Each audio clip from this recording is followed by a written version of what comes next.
Hello everybody, I'm Leon Thomas Lewick. Here's your political news roundup for Thursday, February 28th. It's not military aid, but the United States is, for the first time, providing assistance to Syrian rebels looking to overthrow dictator Bashar al-Assad. New Secretary of State John Kerry announced the non-lethal aid. It includes medical supplies, food, and other services valued at more than $60 million. Leaders of the rebel groups were hoping for weapons. Those leaders are also planning a meeting to choose a prime minister who would lead a provisional government that controls rebel-held areas. Back in Washington, there were no signs of progress on the sequester. Republicans in the Senate proposed a bill to give the president more power in deciding how to put the $85 billion in budget cuts into effect. Those cuts take effect tomorrow, but the White House said President Obama would veto that measure in the unlikely event that it passed Congress and reached his desk.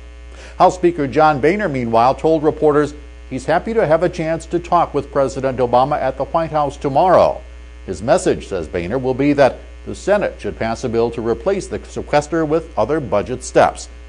He also said that for Republicans, raising taxes is off the table.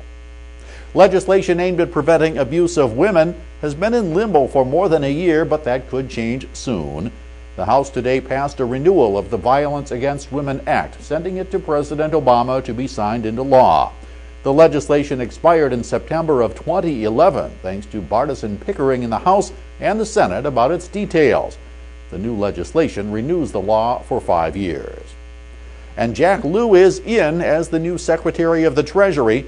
The former budget director and presidential chief of staff was sworn in shortly after the Senate confirmed his appointment on a vote of 71 to 26. He replaces Timothy Geithner.